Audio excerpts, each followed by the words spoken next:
Salut à tous. Alors, pour les canetons, pas répondu aux commentaires, désolé, je vais répondre là dans cette vidéo. Quelqu'un m'a dit, c'est pas mal de les appeler Smith et Wesson. J'ai toujours l'habitude de les appeler canetons, mais il faut que je prenne le pli. Venez. Alors je dirais que Smith, c'est celui qui a la grosse tache blanche, et Wesson, ce sera le gris. Ça vous va, Smith et Wesson? Maintenant, on a une poule qui est malade. L'une des Justin, donc une connue.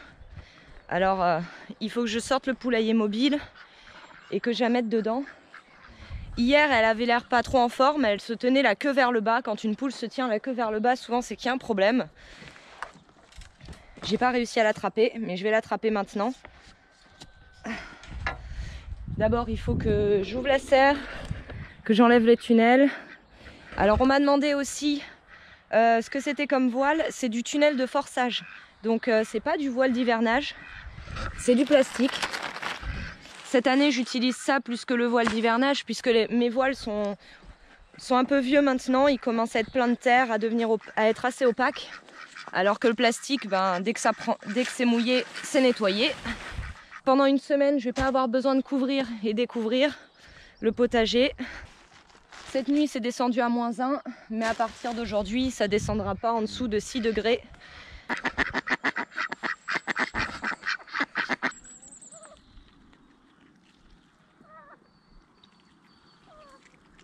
Bon, ça c'est fait. Les voiles à enlever tous les jours et à remettre, ça prend 5 minutes à chaque fois, c'est pas long. Il me faut ce poulailler mobile. Seulement là-dedans, j'ai plein de trucs. Il faut que je sorte tout. Et il faudrait que je trouve un endroit. Où les mettre en plus.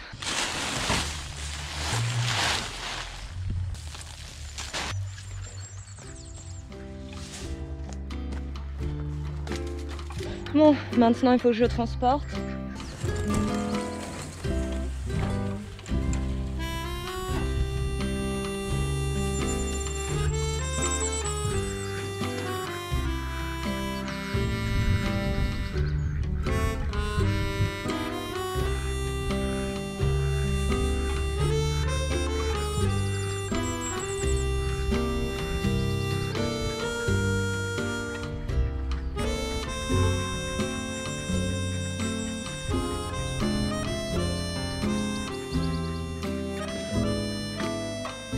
Alors, c'est pas cette Justin, c'est l'autre. Et là, je sais pas où elle est.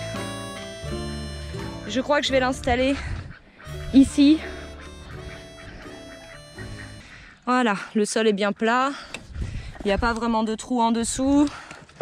De toute façon, le patou ici peut accéder la nuit. Parce que je fais gaffe là, parce qu'il y a 3 jours, mamie à côté a trouvé un trou creusé sous la clôture par ce qui était certainement un renard. Alors, où est Justin? Pas de Justin. Il y a un amas de poules par là-bas. On va aller voir. Si elle est sous la haie, ça va pas être évident de la choper. Il va falloir que je la fasse venir à moi. Elle est pas là. Non, ça c'est des araucanas. Ouais, vous la voyez, celle qui est à droite, la queue vers le bas. C'est pas normal ça. Hier, elle avait l'air d'avoir très soif, alors je vais lui donner l'abreuvoir, peut-être que ça va l'attirer.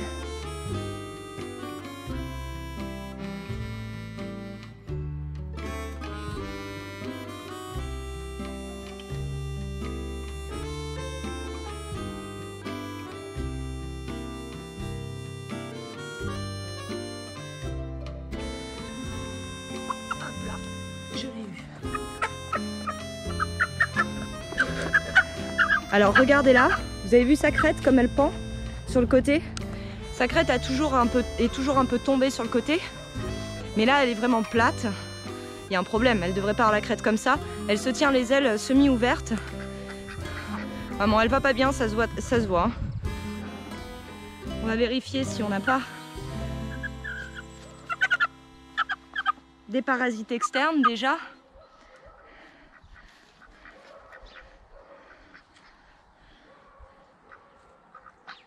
J'ai vu quelque chose bouger sur elle, alors je sais pas. Ouais, Ouais, je crois qu'elle a des parasites externes. Alors, j'espère que c'est que ça.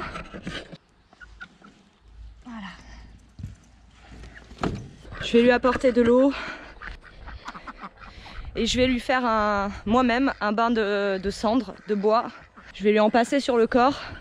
Je vais lui faire un abreuvoir d'eau avec de l'extrait de pépins de pamplemousse. Ça va renforcer son système immunitaire. C'est vrai qu'hier, en voyant qu'elle n'était pas bien, je me suis immédiatement dit peut-être qu'il y a une bactérie, un virus, quelque chose. Alors, où est l'abreuvoir pour un C'est un 3 litres. Je vais utiliser celui-là. Voilà, ça ira. Pour la nourriture, je vais lui mettre ça. Voilà. J'ai immédiatement mis de l'extrait de pépins de pamplemousse dans l'abreuvoir pour tout le monde. Et c'est vrai qu'elle est venue boire. Et elle s'est pas arrêtée pendant au moins 10 minutes, un quart d'heure. Ce qui m'a paru quand même assez bizarre. L'extrait de pépins de pamplemousse, c'est un antibiotique naturel. L'avantage, c'est que ça agit dès le départ, pas au bout de 3 jours. C'est naturel, c'est vermifuge aussi. Donc s'il y a une chose à avoir en traitement naturel pour les poules, c'est ça, clairement. C'est pas une huile essentielle, hein. C'est de l'extrait de pépins de pamplemousse. Alors là, je vais lui mettre à peu près 20 gouttes. Ça va être à peu près 20 gouttes par litre. Parce que je veux quand même m'assurer que ce soit pas juste des parasites externes. Alors, ça mousse quand on met l'eau par-dessus, c'est normal. En curatif, je pars sur une vingtaine de gouttes par litre. On peut pousser à 30 gouttes. Hein. Et si c'était en préventif seulement, je mettrais entre 10 et 15 gouttes par litre d'eau. Dans tous les cas, l'extrait de pépins de pamplemousse, ça peut pas leur faire de mal. Ça renforce vraiment leur système immunitaire. Et puis comme c'est vermifuge, je pense que je vais faire une cure à tout le monde. On arrive en début de saison. Ça y est, les périodes humides sont passées, même s'il n'a pas vraiment beaucoup plu cet hiver. Et voilà les copines qui sont venues la rejoindre. Vous êtes solidaires les filles? Vous êtes sympas, hein? Bientôt vous serez juste solidaires de la bouffe qu'elle a et pas vous. Bon, ben j'en ai fait tomber. Pour le plaisir des Gigi. La bouffe. Là. Je vais aller lui chercher un peu de foin. Puis bon oui, puisqu'il y a des parasites, il faut que je lui fasse son bain de cendre. Je préfère quand même la séparer, on ne sait jamais, au cas où ce soit qu'elle ait des parasites externes, mais qu'il y ait aussi une chance pour qu'elle ait plus que ça. Donc dans le doute, je préfère la séparer, c'est clairement la seule qui se sent pas bien, les autres sont toutes normales. Et ce que je vais faire, c'est que je vais leur préparer un bac avec aussi beaucoup de cendre aux poules, même si en ce moment elles prennent leur bain de poussière devant la maison. La cendre du bois, c'est quand même plus efficace pour repousser les parasites.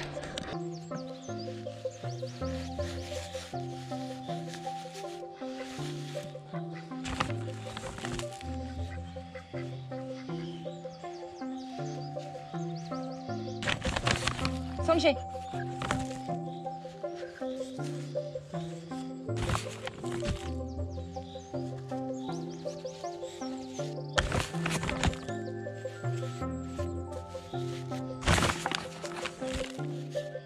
Hop.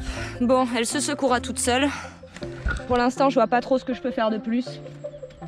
Je sais pas où elle a attrapé ses parasites parce qu'en plus, je vérifie, j'ai ma petite poule Harry, celle qui est super sociable. Hier encore, j'étais assise ici sur le petit évier et elle était sur mes genoux couchée en train de faire sa sieste.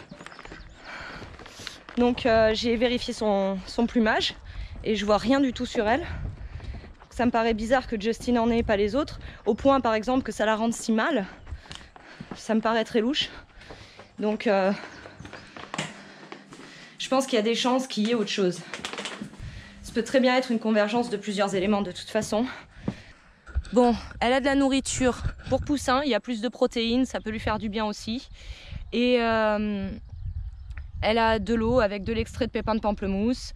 Elle a de l'herbe et de toute façon elle picore pas en ce moment. Enfin hier je l'ai pas vue picorer et je pense pas qu'elle va le faire non plus aujourd'hui. Et elle aura du foin ce soir pour dormir au chaud et au sec.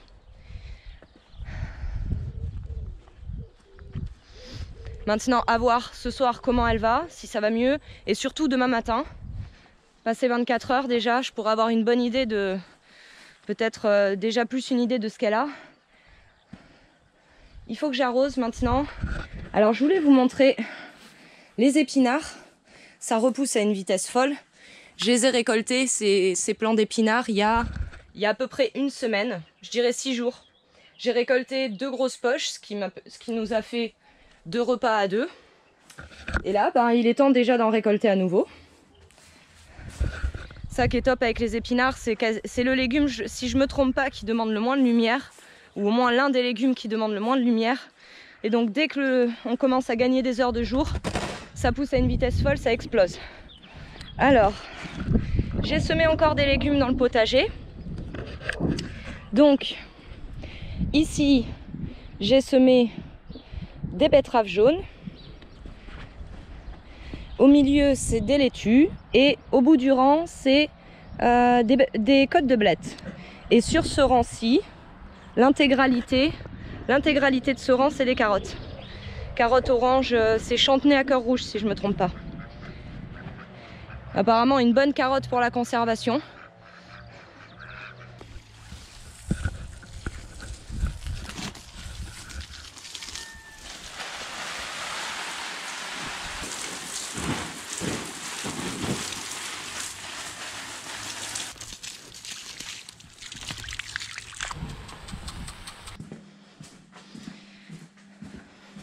Maintenant, voyons les vers.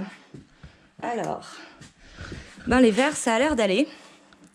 Par contre, j'en retrouve, vu que j'ai pas de couvercle étanche qui ferme correctement le bac, je retrouve des vers par terre. Là, vous pouvez en voir, ils sont morts, ils ont séché. J'ai pas eu le temps de les récupérer assez vite. Mais ça, c'est la nuit, quand il n'y a pas de lumière, à chaque fois, ils sortent. Donc, il vaut mieux avoir un bac hermétique, c'est clair. Enfin, hermétique, de toute façon, il faudra faire des trous au-dessus pour que l'air circule. Mais moi, je pose ces planches par-dessus. Voilà. Et ils sortent sur les côtés, là où il y a des tout petits espaces. Ils sortent sur les côtés, en fait. Ils sortent même pas par les trous, là. Ils sortent vraiment par les côtés. Donc, il faudra certainement que je prenne d'autres bacs avec leur couvercle. Mais j'ai reçu la toile de jute, donc je l'ai bien humidifiée. Hein. Je l'ai mouillée, je lui ai fait un bain d'eau pour qu'elle reste bien humide. On peut voir qu'on a des vers qui se mettent dessus. Ils traversent en fait. Et j'ai commencé à leur donner un peu de nourriture, de l'avocat, parce qu'apparemment ça fait partie des choses qu'ils préfèrent. Et il y a des épluchures de pommes de terre, il y a un peu de peau de banane, et j'ai rajouté un peu de papier. D'ailleurs, j'ai remarqué qu'une fois que j'ai rajouté ce papier et que je l'ai humidifié, j'arrose comme j'arrose mes semis, en fait, le vermicompost tous les jours, pour que ça reste humide. Et une fois que j'ai rajouté le papier, je suis venue 1 heure plus tard, j'ai vu qu'ils étaient tous en surface dessus, donc ça a l'air de leur plaire. Ils ont besoin de carbone. Bon, par contre, voilà, on retrouve quelques vers par terre.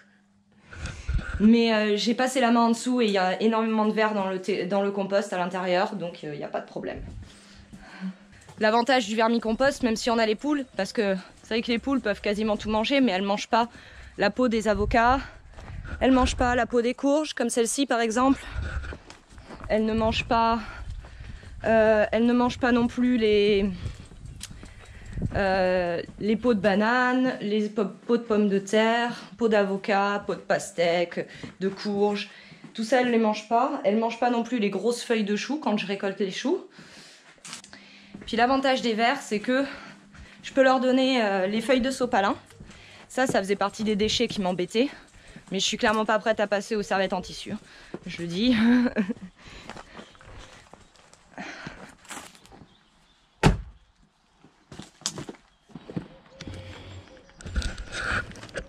Ça, c'est de la vieille courge spaghetti qui date d'il y a 2 ans. Et franchement, quand je les ouvre, je vois qu'on pourrait encore les manger. Mais bon, les poules, elles s'en régalent. Moi, je pense qu'elles sont un peu vieilles quand même pour nous. Et il paraît que les graines de courge sont vermifuges. Maintenant, si les poules ont des vers, je pense pas que ça fonctionne. Mais ça peut fonctionner en préventif. Je peux pas dire avec certitude. Les filles, venez!